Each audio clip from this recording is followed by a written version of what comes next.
yang memimpin sendiri kebaktian ini. Dan kami tahu tanpa Engkau tidak ada sesuatu pun yang berhasil. Tapi bersama Engkau Tuhan,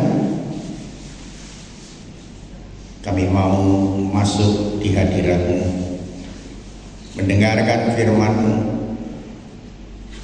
dan menyimpan di dalam hati kami. Berkatilah kami semuanya, jauhkanlah dari segala yang jahat. Dalam nama Tuhan Yesus, Tuhan dan Juru Selamat kami berdoa dan mengucap syukur untuk firman-Mu. Haleluya, amin. Selamat pagi semuanya. Tempat ini sudah menjadi cerah dengan segala hiasan-hiasan. Di sebelah ini juga ada pohon Natal, dan semuanya itu mengingatkan kita kembali bahwa Yesus Kristus Tuhan sudah lahir untuk menyelamatkan kita semua. Semuanya pasti sangat bersukacita, tetapi dikala kita menjelang Natal, itu ada satu hal yang penting yang harus kita kerjakan. Karena saya katakan makin hari ini makin dekat, dan kita tidak tahu lagi berapa kali kita bisa memperingati hari Natal di bumi ini. Itu yang harus selalu menjadi pertanyaan pada kita dan selalu membuat kita menjadi senantiasa bersiap-siap siaga. Pada bulan ini atau waktu bulan yang kemarin juga ya, beberapa minggu ini tema dari firman Tuhan yang dibawakan adalah hati hamba. Nah, saya sempat mencatat beberapa hal yang sangat-sangat penting. Saya rangkumkan aja di sini apa-apa yang saya dengar, ya, bahwa Kristus Yesus itu adalah teladan hati kita. Kalau kita ini mau mempunyai hati hamba yang benar, ya ikutilah teladan Kristus. Itu yang pertama. Kemudian juga dikatakan merendahkan diri, ya, merendahkan diri, jangan meninggikan diri. Kemudian taat sampai mati di kayu salib, menjalankan misi dari Bapa di surga.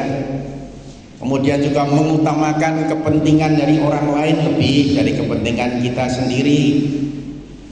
Juga kita harus mengerahkan seluruh hidup kita di dalam mengikuti Tuhan.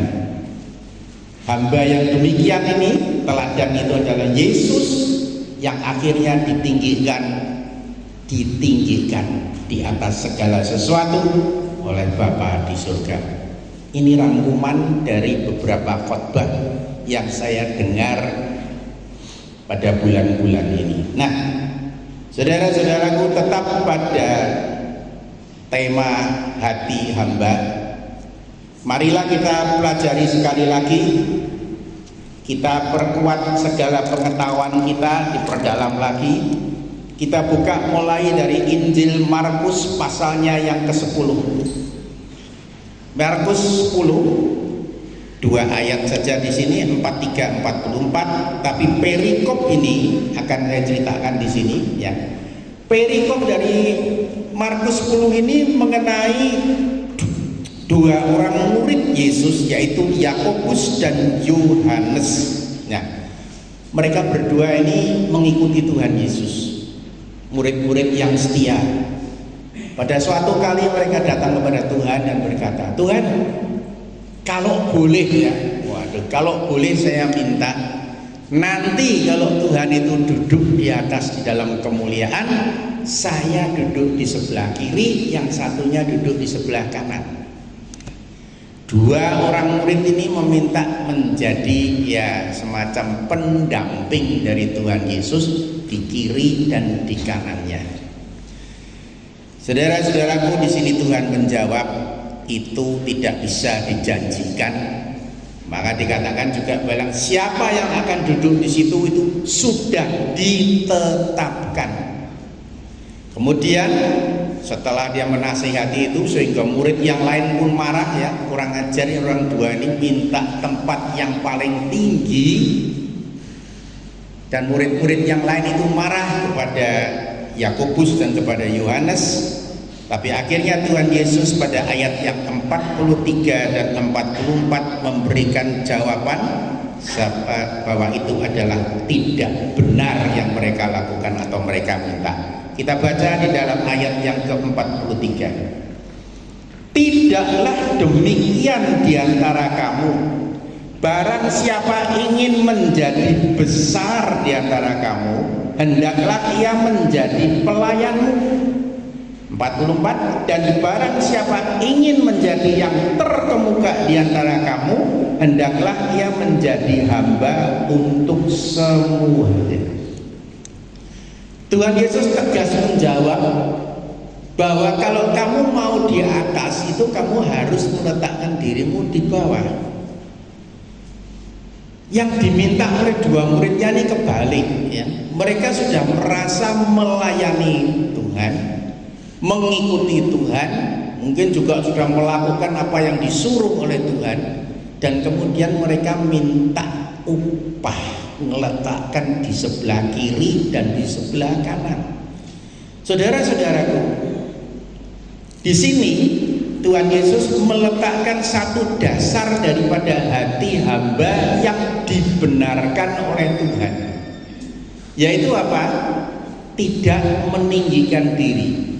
Syarat yang pertama atau poin yang pertama kalau mempunyai hati hamba itu adalah apa? Tidak meninggikan diri, ya otomatis tidak menjadi sombong, tidak menjadi bangga, tidak merasa sudah berjasa. Tidak usah merasa berjasa. Kita ini semua menjadi hamba-hamba Tuhan itu, kita ini ya sudahlah, puji Tuhan, saya bisa menjadi hamba, bisa melayani Tuhan, saya bisa melayani musik, saya bisa melayani khotbah di sini, saya bisa melayani puji-pujian tadi menyanyi, itu semua dicatat. Tapi jangan sekali-kali mempunyai pikiran seperti Yohanes dan Yakobus yang merasa aku sudah melakukan sesuatu, nanti aku pasti akan mendapatkan sesuatu. Ini adalah sesuatu hal yang paradok atau terbalik. Biasanya kalau kita itu melakukan sesuatu, ya ini manusia, ya kita manusia sama-sama seperti kita ini memang segalanya itu kelemahan. Rasul-rasul pun yang mempunyai kelemahan itu, setelah melakukan sesuatu, melayani, berkata demikian dan demikian, mereka menjaluk upah, merasa aku ini berhak, aku sudah melakukan yang terbaik untuk Tuhan, jadi aku letaknya juga di tempat yang terbaik, di sebelah kiri dan sebelah kanan Tuhan Yesus. Saudara-saudaraku, itu ditegur Tuhan, menegur mereka. Dan bahkan di dalam ayat yang ke-45, ayat yang ke-45 berkata begini, karena anak manusia juga datang bukan untuk dilayani, melainkan untuk melayani, dan untuk memberikan nyawanya menjadi tebusan bagi banyak orang. Poin pertama, kalau mempunyai hati hamba yang benar, hati hamba ada yang nggak benar, ya. Ini hati hamba yang benar itu sifatnya melayani, tidak meninggikan diri, tidak sombong, tidak mengharapkan upah, tidak mengharapkan hal yang neko-neko, hanya melayani saja. Itu poin pertama. Saudara-saudaraku, kemudian kalau hamba Tuhan ini sudah benar, sudah melayani, sudah tidak mengharapkan yang aneh-aneh lagi, tidak membanggakan apa yang kita perbuat. Ingat ya, tidak usah membanggakan diri apa yang kita perbuat. Poin yang kedua, Tuhan Yesus sangat menyenangi kalau ada hamba yang seperti ini. Di dalam Ibrani pasal yang kelima, Kita buka aja Ibrani pasal yang kelima, ayat yang ke-8 dan ayat yang ke-9. Ibrani 5, 8 dan 9. Ini masih contoh dari Tuhan Yesus sendiri, hamba Allah yang sejati, yang menjadi panutan kita semua. Ayat ke-8, dan sekalipun ia adalah anak huruf besar ya, ia telah belajar menjadi taat dari apa yang telah dideritanya. Menjadi taat dari apa yang telah dideritanya. Tuhan itu hidupnya sangat menderita, lahir ya, seperti kalau kita tahu kalau Tuhan Yesus lahir itu di palungan, yang lain di rumah sakit, di tempat yang rumah-rumah yang bagus-bagus. Dia sebagai anak, dia lahir di palungan, di dalam sebuah kandang. Ndak layak nemen ya.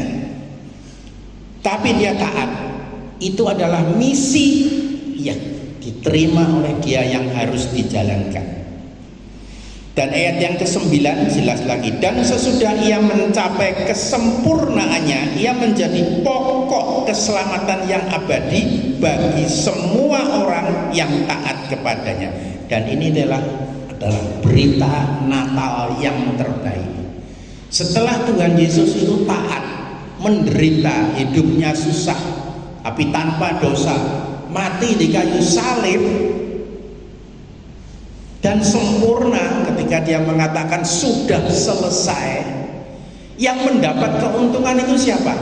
Ya kita semua ini. Kalau Yesus itu nggak tahan, ya dia nggak mau, aku ini anak, aku ini adalah Allah, aku adalah firman Allah yang menjadi manusia, diperlakukan seperti ini. Misalkan dia tidak taat sampai mati, akibatnya apa? Tidak ada seorang pun di dunia ini yang selamat, semuanya mati. Tapi Yesuslah pokok keselamatan yang abadi. Kenapa? Karena dia taat sampai mati. Karena itu poin yang kedua, kalau kita mau menjadi hamba Allah yang benar itu adalah taat. Saudara-saudara, taatnya kepada siapa? Taatnya kepada Tuhan. Apa yang Tuhan minta, apa yang Tuhan inginkan, jalankan.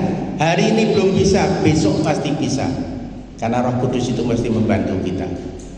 Dan ketaatan ini dikatakan sampai kapan? Sampai kita pulang dipanggil atau Tuhan datang di bumi ini menjemput kita.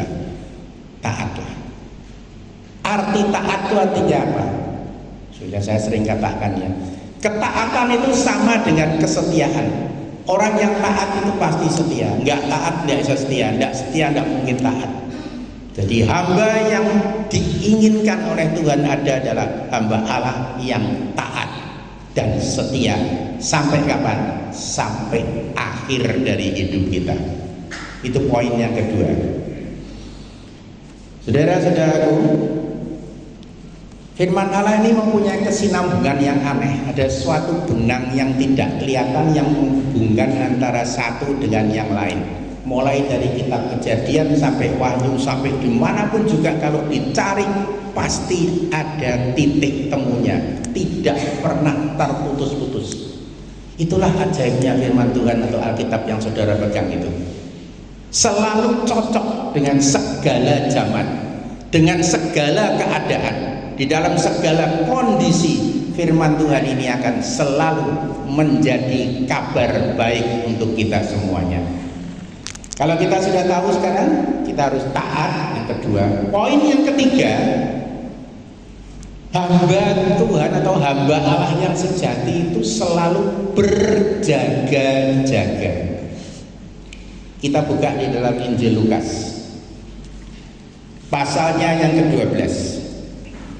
Lukas pasal yang ke-12, ayat 43 dan 44. Perikop ini menyatakan adanya hamba dan tuannya sedang pergi, diserahkan pada hambanya untuk mengatur rumah tangganya. Itu sama seperti kita.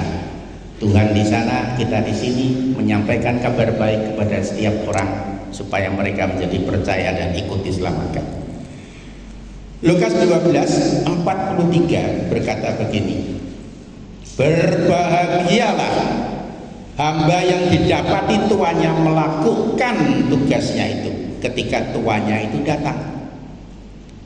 Aku berkata kepadamu, sesungguhnya tuannya itu akan mengangkat dia menjadi pengawas segala miliknya.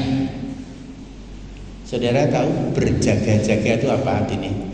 Kalau rondo itu, kalau jaga-jaga, ronda itu tidak, matanya tidak merem, ya. Ronda itu kalau yang sregep itu jalan itu pasti pakai kentongan, ya.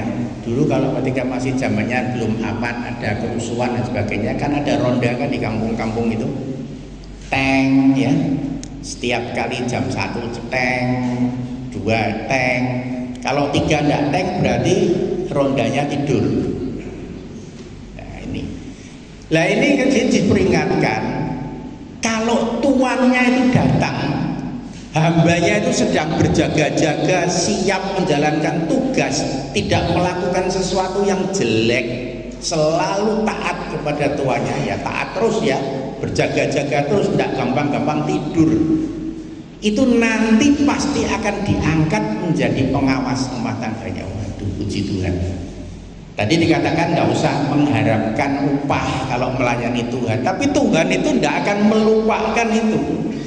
Jadi jangan diperintir, ya, kita ini tidak usah minta apa-apa karena Tuhan tidak dikasih apa-apa. Tidak, Tuhan itu pasti akan ingat hambanya. Nek hambanya biasanya ngemplang tuannya itu sering. Contoh, kalau dikatakan di sini di dalam perikop ini juga jelas. Tuannya pergi, hambanya bilang, hei, aturlah rumah tanggaku. Nanti saudara baca di rumah, ya. Ketika tuannya sudah pergi, hamba ini merasa menjadi tuan, apa? Betulnya pelayan, dikasih kepercayaan, merasa menjadi tuan, langsung gebuki koncone sing ngisor, ngitek-ngitek, suruh sana, suruh sini. Wah, lebih galak dari tuannya. Hamba yang demikian ini pasti tidak akan diperkenankan oleh tuannya. Kalau tuannya kembali dan melihat dia melakukan hal yang tidak baik, pasti dia akan dilemparkan ke tempat yang tidak baik juga. Saudara-saudaraku, ini adalah peringatan bagi kita semua. Kalau kita hidup di dunia ini, tidak tahu sebagai apa, mau jadi pekerja, mau jadi direktur, mau jadi pegawai, mau jadi di sini, mau jadi hamba Tuhan, jadi penginjil, pemain musik. Ingat, itu adalah tugas yang diberikan oleh Tuhan kita untuk melayani Dia. Jangan sekali-kali kalau kita sudah di atas, nanti langsung kita nginjek-injek yang di bawah. Tuhannya di atas, aku sekarang jadi Tuhan. Tuannya sedang pergi, si hamba mau jadi Tuhan. Saudara-saudaraku, itu tidak mempunyai hati hamba yang benar. Wis ora taat, tidak setia, tidak berjaga-jaga, bahkan melakukan hal yang tidak baik, melakukan kejahatan, melakukan sesuatu yang sembrono, merasa dirinya adalah tuan, padahal kita ini semuanya adalah hamba. Sebetulnya kalau Injil itu enak, ya, nek diikuti sebetulnya kepenak. Dan kalau kita pelintir, benar-benar kita teliti, kita cocokkan dengan kita sendiri. Kalau kita merasa jangan-jangan aku juga seperti itu, jadi hamba yang tidak baik, jadi hamba yang jahat, bertobatlah. Saudara-saudaraku, waktunya itu tidak lama lagi. Kalau Tuhan dulu mengatakan berjaga-jagalah kamu, itu memang benar. Kita ini harus selalu berjaga-jaga. Kenapa? Kalau kita tidak berjaga-jaga, kita akan menjadi lengah, kita tertidur, kita terlelap, dan kita terhilang. Saudara-saudaraku, poin ketiga, berjaga-jaga senantiasa. Tuhan pasti akan datang yang kedua kalinya. Kita ingat itu aja. Kalau dulu Natal Tuhan akan lahir, akan ada kabar baik. Sekarang kabar baik sudah dijalankan 2000 tahun lamanya. Kita yang menjadi hambanya, kita sekarang menantikan dia pasti akan datang kedua kalinya. Seperti apa kita waktu dia datang, itulah menjadi nasib kita sendiri. Siapa yang tetap setia, taat kepada Tuhannya, menjalankan apa yang ditugaskan oleh Tuhan kepada kita, saudara akan diangkat menjadi pengawasnya, memerintah bersama-sama dia di dalam kerajaan 1000 tahun. Amin. Amin. Ini yang ketiga. Poin yang keempat, setelah hamba itu sudah tidak sombong, taat dan setia, ya, berjaga-jaga senantiasa. Yang poin keempat kita dapatkan di dalam 1 Korintus pasalnya yang keempat, ayat yang pertama dan ayat yang kedua. Ini juga sifat atau hati hamba yang dikehendaki oleh Allah. 1 Korintus 4, 1-2. Demikianlah hendaknya orang memandang kamu, memandang kita semuanya sebagai hamba-hamba Kristus yang kepadanya dipercayakan rahasia Allah. Saudara ini punya rahasia Allah loh. Saudara kan tahu Tuhan Yesus adalah juru selamat umat manusia.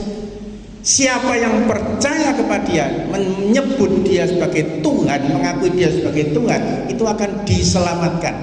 Dan itu adalah sesuatu anugerah yang luar biasa. Orang di luar sana kadang-kadang mencari keselamatan, tapi kita di sini kita mendapatkan keselamatan secara gratis. Tapi saking gratisnya terus nyepelekin. Sifat manusia itu demikian. Kalau kita ini diberi sesuatu yang gratis, gampang, kadang-kadang kita malah tidak menghargai. Saudara-saudaraku, janganlah menjadi yang demikian. Kita sudah diangkat menjadi hamba Allah. Itu kita diberi rahasia Allah. Rahasia keselamatan itu ada di dalam hati saudara-saudara semuanya. Beritakanlah kepada yang lain. Tak tahu caranya bagaimana, Tuhan sendiri akan yang memimpin. Tapi siapa yang mempunyai rahasia Allah ini, kita semua, rahasia keselamatan itu kita semua punya. Saudara membaca firman Tuhan, mendengar firman Tuhan, saudara tahu bahwa kita ini semua sudah diangkat oleh Tuhan dari kerajaan maut masuk di dalam kerajaan Allah yang hidup. Maka dikatakan di saudara ayat yang kedua, yang akhirnya dituntut dari pelayan-pelayan yang demikian. Pelayan yang bagaimana? Ya pelayan yang sudah mengenal rahasia Allah, rahasia keselamatan. Ada yang dituntut apa? Bahwa mereka ternyata dapat dipercaya. Kata ini penting loh, ini katanya cuma sedikit, dipercaya. Hamba Allah itu harus dapat dipercaya. Hamba Allah tidak ada yang bujuk kan? Dia puji Tuhan, diharapkan aja demikian. Jangan sekali-kali kita menjadi hamba Tuhan, menerima rahasia keselamatan dari Tuhan, menerima keselamatan di dalam kita masih menjadi orang yang tidak dipercaya. Yesus mengharapkan semua murid-muridnya, jadilah orang yang dapat dipercaya. Dapat dipercaya itu mahal ya. Sekarang kalau berita-berita di WA aja sekarang kadang-kadang harus disortir ya kan? Media sosial itu harus disortir loh. Bener. Kecelakaan misalkan ada bis 1 jempale korbannya 30. Ya udah betul. Rumah sakit penuh sekarang dengan COVID lagi menjalar sampai di mana-mana. Wis penuh ki ndak tahu wis kepirang sehingga orang bikin jadi panik. Ya. Saudara jangan panik. Masih dengar tuh lagunya itu, mengatakan itu lagu kesayangan kita semua, bahwa banyak kabar-kabar di dunia itu, tapi jangan takut, berlindunglah selalu dalam sabda firman Tuhan. Lah kalau hamba Allah pun sudah tidak bisa dipercaya, apa yang mau diperbuat? Itu seperti dikatakan oleh Tuhan Yesus, kalau garam itu sudah tidak ada asinnya, ya, garam hilang asinnya bukan garam, dikepiurkan kayak kapur. Masak jangan, masak lodeh tidak dikasih garam, rasanya apa? Saudara tahu sendiri. Lah kalau semua garam-garam itu sudah menjadi tidak asin, dunia ini akan menjadi hambar dan sudah berubah menjadi neraka. Saudara-saudaraku, saudara ini kita semua ini yang punya rahasia Allah, itu sebetulnya menjadi garam di dunia. Kalau nanti di luar orang sudah mengatakan, waduh gak iso dipercaya kabeh, kalau hamba Tuhan masih bisa dipercaya. Itulah yang dikehendaki oleh Bapa di surga dalam nama Tuhan Yesus. Saudara mau dong jadi garam terus, dipercaya terus, dan itulah yang diharuskan oleh Tuhan. Percuma kok kita dengarkan khotbah, dengarkan hati hamba khotbah sampai setahun, tapi hatinya tidak pernah berubah-ubah, ya tetap berdoa, ya kan? Sama saja. Gereja sudah kehilangan kasihnya, gereja kehilangan garamnya nanti kalau orang sampai berkata begitu, ya. Dan itu berarti kita tidak menjadi hamba yang benar. Nah, kita sudah punya 4 poin kan tadi.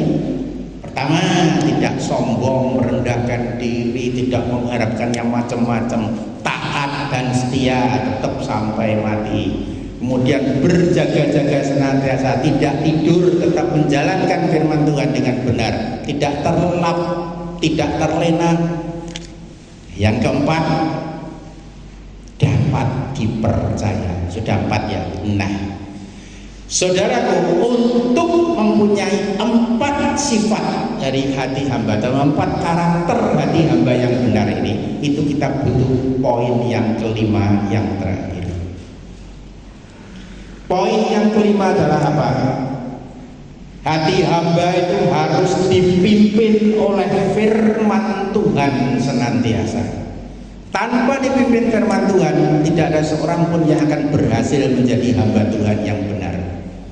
Kalau ada orang mengatakan, aku sudah menjadi hamba Tuhan, aku tidak perlu firman, aku punya firman sendiri, itu bujuk. Orang yang tidak pernah mau mempelajari firman Tuhan, mendalami firman Tuhan, tidak akan bisa mempunyai hati hamba yang benar. Ada orang mengatakan, aku sudah hafal Alkitab. Orang Farisi juga hafal loh Alkitab, dari pucuk sampai pucuk Perjanjian Lama, tapi tidak pernah mempunyai hati hamba yang benar, kan? Yang dikarakteristikkan oleh Tuhan Yesus. Sehingga Tuhan mengatakan apa? Celakalah kamu hai orang-orang Farisi. Loh, celaka loh. Tuhan Yesus itu tidak pernah loh membunyi-bunyikan orang. Tapi orang Farisi yang seharusnya menjadi hamba Allah, contoh yang pertama, istilahnya itu yang trademark ya. Kalau teh botol itu yang sosro, yang pertama kali itu orang Israel. Tapi celakalah kamu hai orang Farisi. Jangan sampai itu jatuh kepada kita. Kalau kita tetap tidak mau taat, tidak mau rendah hati, tidak berjaga-jaga, tidak bisa dipercaya, kita akan sama nasibnya seperti orang Farisi. Celakalah kamu hai orang Farisi. Saudara-saudaraku, hati-hati hamba yang benar itu akan dipimpin oleh firman Allah. Pak Yusuf minggu lalu mengatakan, di dalam Yehezkiel kan disebutkan kemarin, bahwa Tuhan itu mengerti kita itu lemah. Hati kita itu sudah kotor, roh kita ini sudah kotor, sehingga kita diharapkan itu bertobat, menerima Yesus sebagai juru selamat, dan Dia akan memberikan hati dan roh yang baru kepada kita. Itu dicemplungkan ke dalam kita. Transformasi dari orang yang tadinya berdosa menjadi orang yang benar, itu mendapatkan dulu kasih karunia atau anugerah. Tidak bisa dengan usaha sendiri. Saudara misalkan tidak jujur ya, mau berusaha jadi orang jujur, wis coba Aku mau jujur. Nanti pada suatu ketika yang mulutnya mengatakan tidak jujur lagi. Tapi kalau kita menerima Yesus sebagai Tuhan dan Juru Selamat, kita akan diberi hati dan roh yang baru. Dan itulah yang menyebabkan kita bisa melakukan, bisa mempunyai hati hamba yang benar. Karena itu juga anugerah. Karena itu saudara-saudaraku, kita jadi apapun juga, jangan sekali-kali kita menyombongkan diri. Saya selalu ingat di dalam kitab Perjanjian Lama, di dalam Yesaya, kita buka sebentar. Yesaya 26 ayatnya yang ke-12. Inilah maksudnya kenapa kita diberi hati dan roh yang baru bisa melakukan ini. Yesaya 26 ayat 12. Ya Tuhan, Engkau akan menyediakan damai sejahtera bagi kami, sebab segala sesuatu yang kami kerjakan Engkaulah yang melakukannya bagi kami. Saudara duduk di sini, kalau tidak dikerjakan oleh Roh Tuhan tidak bisa di sini. Mungkin tidak tahu kemana-mana, tidak ngerti. Saudara mau taat, mau setia, mau jadi dapat dipercaya, bergantunglah selalu pada Tuhan. Itu bukan kemampuan kita, itu semata-mata karena Tuhan yang mengerjakan bagi kita. Kita ini sebetulnya tidak ada artinya apa-apa. Kita ini adalah orang yang sudah mati, sudah jatuh di dalam dosa, sudah hancur segalanya. Tapi karena kasih karunia Tuhan, kita dibentuk kembali, dinaikkan kembali.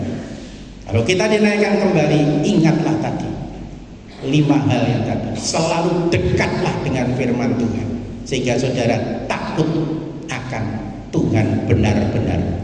Karena masalahnya hamba yang jelek tadi itu hamba Tuhan, ya katanya hamba Tuhan, hamba Tuhan tadi tidak takut kepada Tuhan, sehingga berani memanipulasi kuasa yang diberikan, dan mereka menjadi orang-orang yang dilemparkan ke dalam jurang. Saudara-saudaraku, 5 hal tadi itulah yang perlu kita pelajari. Nah, ini dikatakan di sini yang kelima adalah hati yang selalu dipenuhi dengan firman Tuhan. Ini saya akan agak keluar sedikit dari jalur hati hamba. Tapi ini adalah perlu kita lakukan. Tuhan Yesus pada suatu ketika pernah mengatakan satu kata-kata yang luar biasa. Cerdiklah kamu seperti ular, tapi tuluslah kamu seperti merpati. Jiwa dan roh kita ini kita harus tulus, tapi tingkah laku kita ini harus cerdik seperti ular. Kenapa kok demikian? Kita ini jadi hamba, hambanya siapa sih? Hamba Tuhan. Banyak orang yang memelintir hamba Tuhan itu ya jadi hambanya manusia. Mau manusianya itu jadi wakilnya Tuhan. Saya tidak setuju dengan itu. Karena kita ini semuanya itu adalah hamba. Upah kita sama 1 dinarnya. Di hadapan Tuhan kita sama. Kalau urutan di dunia ini kita berbeda-beda, itu memang ditentukan oleh Tuhan. Itu ada aturannya kembali. Tapi ketaatan kita sebagai hamba itu hanya kepada Tuhan, hanya kepada firman Allah. Kalau kita ini tidak taat pada Tuhan, tapi bisa taat pada manusia karena entah itu apa adanya, enggak tahu dikasih sesuatu, dikasih ini, dikasih itu, kemudian kita taat, menjadi hamba dalam tanda petik namanya Tuhan tapi manusia, itu kita sudah jatuh. Ada ceritanya ini. Nah, ini yang agak nyimpang tapi agak mengerikan sebetulnya. Pada tanggal 18 bulan 11 November ya, tahun 78 di kota Johnstown, itu pendeta Jim Jones, itu pendeta yang karismatik ya, kalau khotbah itu berapi-api dan bisa menarik orang lebih hambanya. Celakanya bukan jadi hamba Tuhan tapi jadi hambanya Jim Jones. Wah, mereka tuh luar biasa. Kemudian pada itu dia mengatakan, kita kalau mau ketemu Tuhan, kita minum sama-sama. Menyediakan sari jeruk, dikasih racun. Semua minum. Wah, hambanya Tuhan yang suruh kok. Kan taat. Taatnya sampai kapan? Sampai mati dong. Cuma disuruh minum ya minum. Kita nanti minum ini, kita mati, nanti kita ketemu Tuhan di sorga. Saudara tahu bahayanya apa? Jadi tulus seperti merpati tapi tidak cerdik seperti ular, ya akhirnya jadi pengikutnya Jim Jones. Dan yang mati kira-kira ratusan orang. Ratusan mereka minum, anak kecil dikasih minum, bayi dikasih minum, dan mati semua mereka. Dan itu adalah kekelaman dalam sejarah pengikut-pengikut Tuhan. Ini hamba yang palsu. Tapi celakanya pengikutnya itu semua mungkin orang yang tulus loh, saudara-saudara. Tulus. Saking tulusnya kok ngopo we nurut. Aku hambanya, tapi bukan hamba Tuhan, tapi hambanya Yesus. Jadi, saudara kalau sudah melihat cerita ini, kalau disuruh melakukan sesuatu yang tidak sesuai dengan firman Allah, tolak dengan tegas. Karena waktunya makin hari makin singkat, kita ini harus cerdik, makin hari makin cerdik, tapi makin tulus, makin takut Tuhan. Itu cerita Yesus. Bukan cuma itu saja. Pada baru aja tahun 2023, 27 bulan 4, ada satu gereja di Nairobi, pendetanya namanya Paul Mackenzie. Itu menyuruh saudara-saudara, kalau saudara mau ketemu Tuhan Yesus, mari kita berpuasa. Berpuasanya sampai kapan? Sampai mati. Dan banyak yang mati.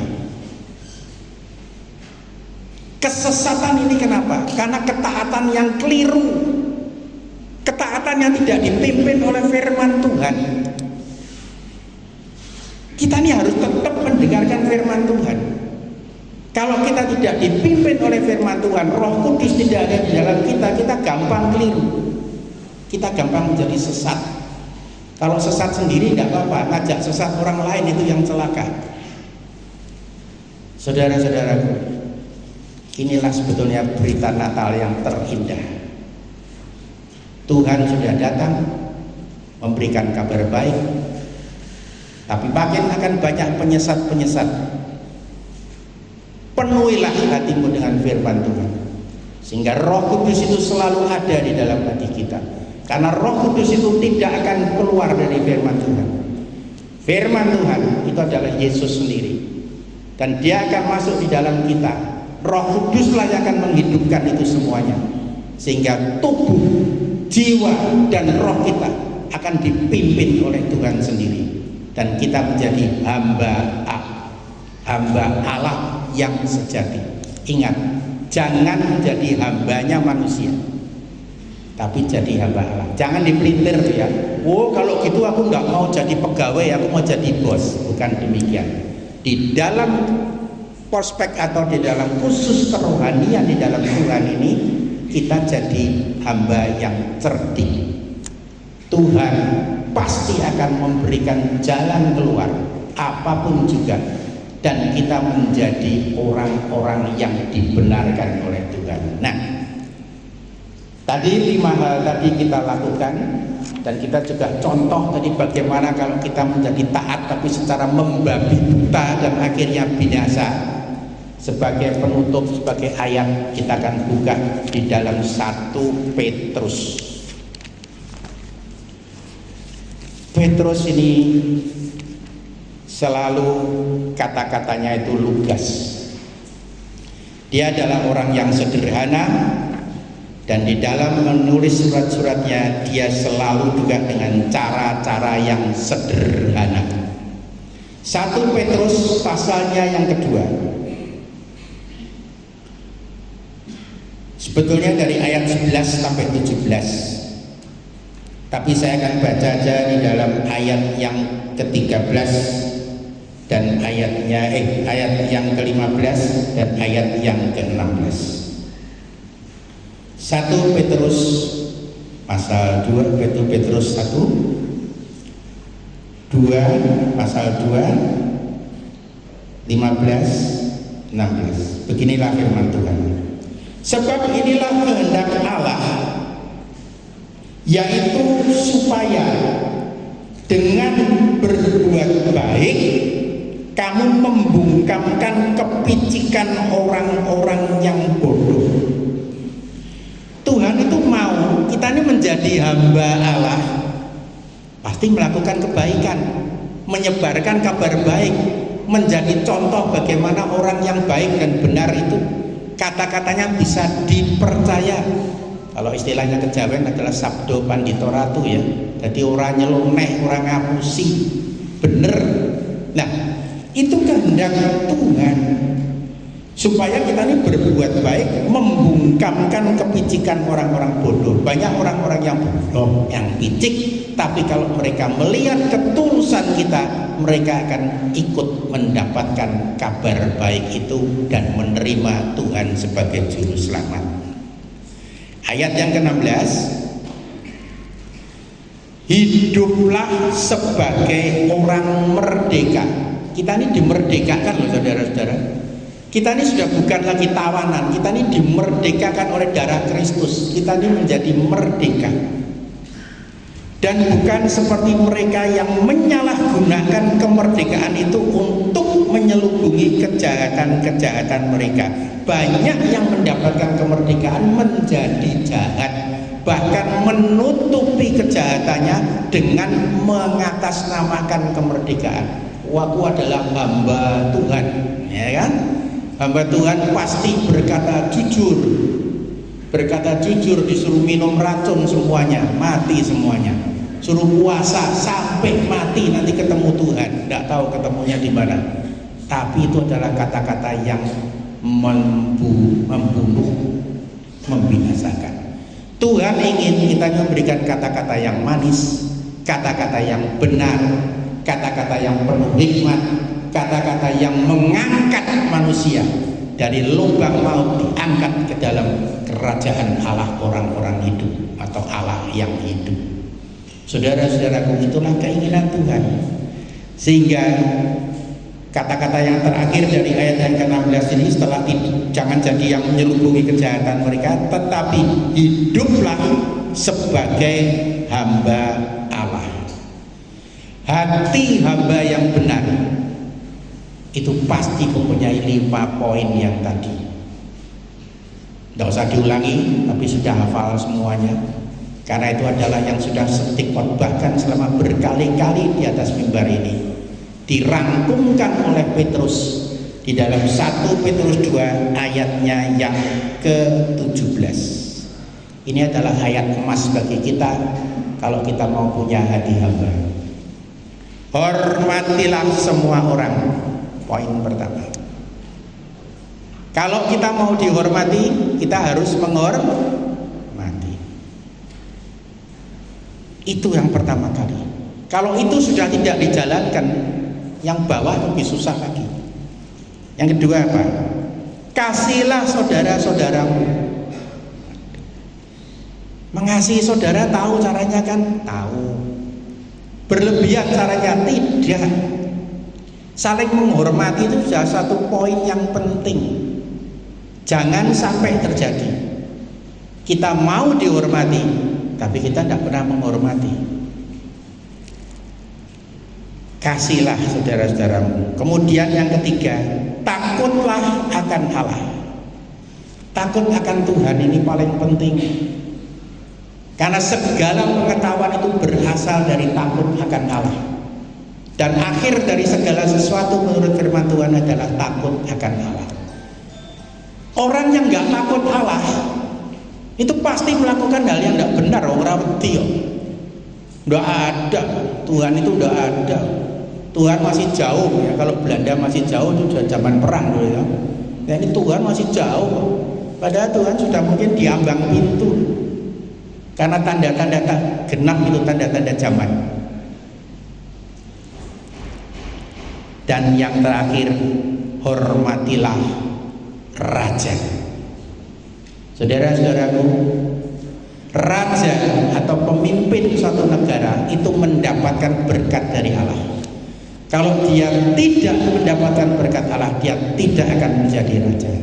Raja itu ditetapkan oleh Allah. Karena itu, kita di dalam masa seperti ini, kita jangan ikut-ikutan. Jangan ikut-ikutan jelek-jelekan raja. Kita harus menghormati raja. Saudara tahu apa artinya itu? Kalau menjelang pemilu seperti ini kan banyak, wah, berita-beritanya kiri kanan, dari sini dari sana. Kita sebagai hamba Tuhan, hormatilah raja kita. Amin, saudara. Dengan demikian, saudara adalah orang-orang yang mempunyai hati hamba yang sejati, dikasihi oleh Tuhan, dan pada saatnya nanti Tuhan akan memberikan segala sesuatu yang pernah dijanjikan olehnya. Karena firman Tuhan itu senantiasa ya dan amin dalam nama Tuhan Yesus Kristus. Marilah kita berdoa bersama-sama. Bapa di dalam surga, Bapa yang kami sembah di dalam nama Tuhan Yesus Kristus. Bapa, menjelang peringatan Natal ini, firman-Mu diberitakan supaya semua anak-anak-Mu benar-benar mempunyai hati hamba yang seperti Engkau kehendaki, yaitu mempunyai sifat yang rendah hati, tidak hanya mengharapkan upah seperti Yakobus dan Yohanes, tapi mengerjakan apa yang Engkau perintahkan dengan sukacita. Kami akan jadi hamba-hamba-Mu yang taat sampai kami dipanggil atau sampai Engkau turun ke bumi, tetap di dalam firman-Mu senantiasa.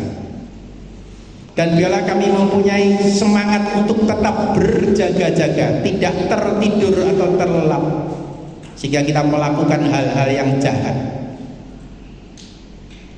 Bapa, Engkau juga ingin supaya kami tetap menjadi hamba yang dapat dipercaya, merupakan sumber dari kabar baik yang meneduhkan hati semua orang yang mendengar. Dan yang terakhir, biarlah kami tetap dipimpin oleh Roh Kudus, karena Engkau sudah memberikan roh dan hati yang baru kepada kami. Dan lewat firman-Mu Engkau akan menuntun kami di dalam segala kebenaran. Dan biarlah kami menjadi hamba yang cerdik, tapi tulus seperti merpati, tidak gampang dikecohkan oleh berita-berita yang palsu. Oh Tuhan, kami tahu waktunya makin dekat. Biarlah kesempatan itu tetap ada di dalam kami. Kami tetap selalu menantikan Engkau, takut akan Engkau. Kami akan menghormati setiap orang, mengasihi saudara-saudara kami.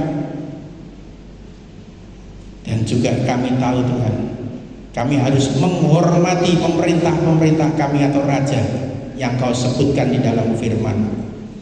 Karena tidak ada satu pemerintah pun yang tidak mendapatkan restu dari Engkau sehingga menjadi raja atau menjadi pemimpin.